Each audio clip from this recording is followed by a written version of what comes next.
చెప్పాలి. సార్, నా ప్రశ్న ఏంటంటే పొత్తు అవసరం చంద్రబాబుదా బీజేపీదా? ఎందుకు చంద్రబాబు వెంట బీజేపీ పడుతోంది ఈ పత్రికా కథనాలు ఆధారంగా?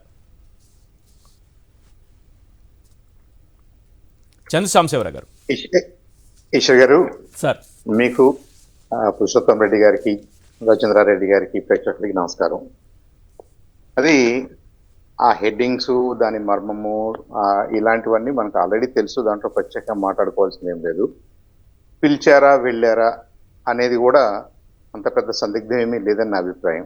మొత్తం మీద వెళ్ళారు, కలిశారని అయితే కొంత తెలుస్తుంది. వెళ్ళిన తర్వాత ఎందుకు వెళ్ళారు, ఎందుకు కలిశారు అనేది అఫీషియల్ గా వాళ్ళు చెప్పేంత వరకు పెళ్లికి మనకి ఇన్విటేషన్ వచ్చింది అనుకోండి సార్, మనం అక్కడ వెళ్ళినప్పుడు మనకు వచ్చే గౌరవం వేరుంటది, పిలవని పేరంటానికి వెళితే వచ్చేటటువంటి గౌరవం వేరే ఉంటది. అయితే ఇక్కడ మీరు చదివినట్లనే ఒక మాట ఉంది. భారతీయ జనతా పార్టీ మీరు ఎన్డీఏలోకి రండి, మమ్మల్ని బలపరచండి అని అన్నారు, లేదా మాతో పొత్తు పెట్టుకోండి అని అన్నారు. అలాంటి మాటలు ఏంటంటే జనరల్ గా ఈశ్వర్ గారు, సపోజ్ బలాబలాల మీద ఉంటది, అవసరాల మీద ఉంటది. నాకు మీతో అవసరం ఉందనుకోండి, నేను మీ ఇంటికి వచ్చి అడుగుతానే కానీ మిమ్మల్ని మా ఇంటికి రమ్మని అడగను. అలాగే మీకు ఏదన్నా అవసరం ఉంటే నాతో మీరు నా దగ్గరకు వచ్చి కలుస్తారు, కానీ అదర్వే జరగదు కదా. అంటే బానే ఉంది, కానీ కేంద్రంలో మీరు బలంగా ఉన్నారు కదా సార్. ఎక్కడున్నా కానీ మరి ఈ ఆంధ్రప్రదేశ్ లో కదా మనం పొత్తుల గురించి మాట్లాడుకుంటుంది. సహకారం అడుగుతున్నాము అన్నప్పుడు నేచురల్ గా బీజేపీ వైపు నుంచి టీడీపీ ఆఫీస్కి వెళ్ళేవాళ్ళం, టీడీపీ వారిని కలిసేవాళ్ళం. ఇది అదర్వే జరిగింది కాబట్టి అలాంటి రాత్రులు పెద్దగా అర్థం ఉండదు. వాట్ ఎవర్ ఇట్ ఈస్, కలిశారు, మాట్లాడారు. ఎవరిని కలిశారు? హోమ్ మినిస్టర్ గారిని కలిశారు. పనిలో పనిగా నడ్డా గారిని కూడా ఆ సందర్భంలో కలిసి ఉంటారు. ఆయన కూడా ఉండుంటాడు. ఫుల్ డీటెయిల్స్ మాకు అఫీషియల్ గా నాకు తెలియదు, ఇదంతా గెస్ వర్క్. నేను మాట్లాడుతున్నా కూడా కనీసం ఫోటోలు కూడా రిలీజ్ చేయలేదు కాబట్టి ఏదో అదే ప్రశ్న. ఎందుకంటే మనం జనరల్ గానే మాట్లాడుకుందాం సార్. నితీష్ కుమార్ ఆయన మళ్ళీ ఎన్డీఏలోకి వచ్చిన సందర్భంలో అప్పుడు కలిసినప్పుడు ఆయన ఫోటో కూడా రిలీజ్ చేశారు. ఇట్లా కలిశారు అనే ఫోటోని రిలీజ్ చేసింది. మరి ఎందుకు చంద్రబాబు ఫోటో? ఇంకొక పాయింట్ కూడా ఉంది. ఇది కూడా ఫైల్ ఫోటో. ఏది, నేను ఆగస్టు నాటిది 2023 జూన్ నాటిది చూపించాను కదా సార్, జూన్ 4, 2023 నాటి పాత. అది కూడా ఫైల్ ఫోటోనే. ఆ రోజు కలిసినప్పుడు కూడా ఎక్కడా ఫోటో రిలీజ్ చేయలేదు. నేను ఈ పాయింట్ ఎందుకు అంత స్ట్రెస్ చేస్తున్నానంటే, ఐవైఆర్ కృష్ణారావు గారు పెట్టినట్టు కింద పడ్డా పై చేయి మాదే అన్నట్లుగా ఉంటుంది ఆంధ్రజ్యోతి వ్యవహారం. ఈ ఆంధ్రజ్యోతి వ్యవహారం కాదు, ఇది చంద్రబాబు వ్యవహారం. ఈ చంద్రబాబు వ్యవహారం ఇలా ఉంటుందని తెలిసే అమిత్ షానే కాళ్లబేరానికి వచ్చారని, అమిత్ షా తన కాళ్ళు పట్టుకుని ఎలాగైనా పొత్తు పెట్టుకోమని చెప్పారని చంద్రబాబు ప్రచారం చేసుకునే అవకాశం ఉంది, ఒక్క ఫోటో రిలీజ్ చేసిన. అందుకే రాలేదనేది ఒక టాక్. వాస్తవమా? చంద్రబాబు అలా వాడుకుంటారా దాన్ని? Well, I cannot comment on that, but the fact is వాళ్ళు కలిసారని తెలుస్తుంది. అయితే ఇప్పటి వరకు, ఇవాళ వరకు ఒక అరగంట క్రితం కూడా మాకు కాన్ఫరెన్స్ కాల్ జరిగింది. పురంధేశ్వర్ గారు మాట్లాడారు. దాంట్లో ఈ పొత్తులు కానీ ప్రస్తావనలు కానీ ఏమి మాకు సంబంధం లేకుండా మేము ఈ పల్లెకు పోదామనే కార్యక్రమాన్ని గురించి ప్లాన్ చేసుకుంటున్నాం. రాబోయే 2 months లో మేము ఏమేమి కార్యక్రమాలు చేయాలి, 175 లేదా 25 పార్లమెంటులు సంసిద్ధంగా ఉండాలి, దానికి కావాల్సిన ప్రణాళిక ప్రకారంగా మేము వెళ్తున్నాం.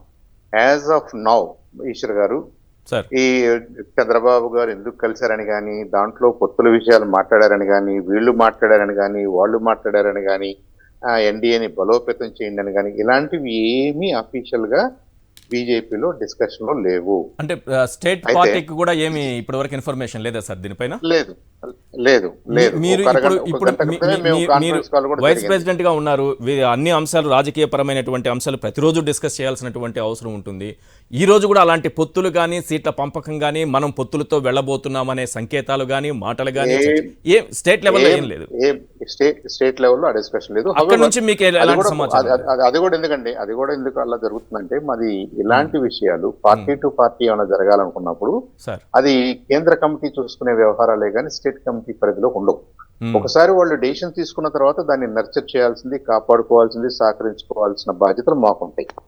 ఆ కార్యాచరణ మాకుంటది. కానీ మనం పలానా పార్టీతో పనిచేయాలని కానీ, వాళ్ళతో పొత్తులోకి వెళ్ళాలని కానీ, అది స్టేట్ బౌండరీ కాదు, స్టేట్ పరిధిలో ఉండదు. కానీ ఇక్కడ అభిప్రాయ సేకరణ కూడా జరిగింది కదా సార్. ఒక సందర్భంలో మీ పార్టీ నాయకులంతా పొత్తుతో వెళితేనే మనం బెటర్ అని మీ పార్టీ సమావేశంలో చాలామంది, అంటే టీడీపీ నుంచి వచ్చిన వాళ్ళు, సీనియర్లు ఎవరో కొంతమంది అయితే చెప్పారు. ఆ నివేదికను కూడా కేంద్రానికి పంపించారు కదా మీరు. అంటే the opinion is always divided అండి. డెమోక్రటిక్ సిస్టమ్ లో అన్ని రకాల ఒపీనియన్స్ వస్తాయి. Okay. At the end of the day ఇప్పుడు పార్టీ ఇక్కడ ఉన్నటువంటి పరిస్థితులు, ఆంధ్రప్రదేశ్ మనం ఏం చేస్తాం, ఇక్కడ ఉన్న పార్టీలు ఏం చేస్తున్నాయి, వాళ్ళ దశ ఎలా ఉంది, మనకి ఏదైనా ఆల్టర్నేటివ్ ప్రపోజల్స్ ఉన్నాయా, మనం ఇంకా మెరుగ్గా చేయగలమని ప్రజలు నమ్మించగలిగితే ప్రజలు మన వైపు కూడా చూసి మనకి మద్దతు ఇచ్చే అవకాశాలు ఉంటాయా, అనేక రకాలైన డిబేట్స్ జరుగుతూ ఉంటాయి. కొత్త ఒక్కటి అనేది మార్గం కాదు.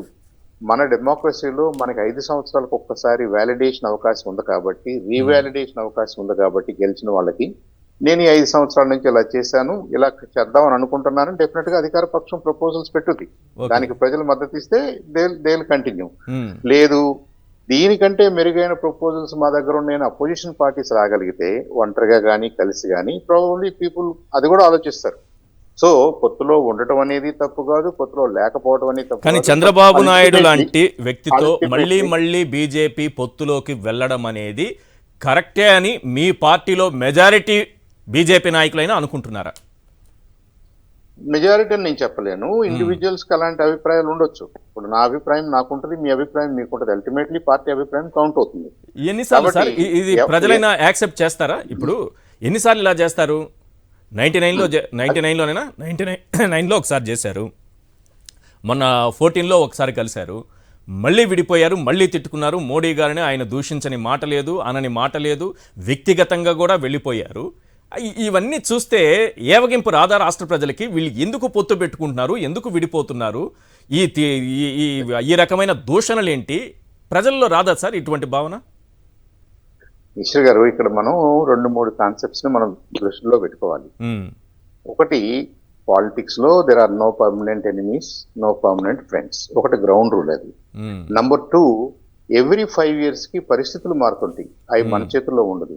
పరిస్థితులు మారిన పరిస్థితులకు అనుగుణంగా మీరు ఏం ప్రపోజల్ పెడుతున్నారు, అధికార పక్షం కానీ విపక్షాలు కానీ, ఆ వాళ్ళ ప్రపోజల్స్ మీద అవి నమ్మశక్యంగా ఉన్నాయా, ఈ పార్టీ లేదా ఈ పార్టీలు దీన్ని ఇంప్లిమెంట్ చేయగలుగుతాయా, గతంలో చేసినాయా, వీళ్ళ ట్రాక్ రికార్డ్ ఎలా ఉంది, ఇవన్నీ చూసుకున్న తర్వాత ప్రజలు ఒక అభిప్రాయానికి వస్తారు. అవకాశం మనకి ఇవ్వాలి కాబట్టి మనం ప్రజలకి ఒక ఎడ్యుకేటెడ్ డెసిషన్ తీసుకునే అవకాశం ఇవ్వాలి. ఇప్పుడు మీరు అన్నట్టుగానే మరి బీజేపీకి ఇబ్బంది కాదా, బీజేపీని నమ్ముతారా, టీడీపీ నమ్ముతారా, జనసేన నమ్ముతారా, సిపిఐ నమ్ముతారా, వైఎస్ఆర్ నమ్ముతారా, ఇవన్నీ తేరాలు కాబట్టి ఇవన్నీ జనరల్ ఎలక్షన్స్ లో వస్తాయి. కాబట్టి I think what ever happens it's a process. మనం ఏ పార్టీని తక్కువగా మాట్లాడాల్సిన అవసరం లేదు, ఎవరిని కించపరచాల్సిన అవసరం లేదు. ఇదంతా ఒక ప్రాసెస్ లో జరుగుతుంది. రేపు సీఎం గారు వెళ్తారు, సీఎం గారు కూడా ఇక్కడ ఉన్న పరిస్థితులు ఎక్స్ప్లెయిన్ చేయొచ్చు, వీళ్ళ అభిప్రాయాలు చెప్పవచ్చు, ఇంకేదైనా హెల్ప్ కావాలంటే అడగవచ్చు. దట్స్ వాట్ మనకున్న అవకాశం. అది ఈ కాన్స్టిట్యూషన్ ఇచ్చినటువంటి అవకాశం కాదు కదా. రాష్ట్ర ప్రయోజనాల కోసం అని చెప్తారు, సరే 100% కరెక్ట్, లేకపోతే ఇది తప్పు, ఒక్కొక్కరు ఒక్కొక్క రకంగా విశ్లేషిస్తారు, కొందరు ఇంకో రకంగా విశ్లేషిస్తారు, ఏదైనా విశ్లేషించుకోవచ్చు. కానీ ఒక ముఖ్యమంత్రిగా ఆయన వెళుతున్నారు, పొత్తులైతే పెట్టుకోరు, మేము ఒంటరిగానే వెళ్తామని క్లియర్ ఇండికేషన్ అయితే ఉంది. చంద్రబాబు వెళితే ఎందుకు వెళ్తారు? పొత్తు కోసమే వెళ్ళాలి, వేరే ఆప్షన్ లేదు ఆయనకి. రాష్ట్ర ప్రయోజనాల గురించి మాట్లాడే రకం కాదు కదా, ఆ అవకాశం కూడా ఆయనకి లేదు కదా, ఆయన ముఖ్యమంత్రి కాదు.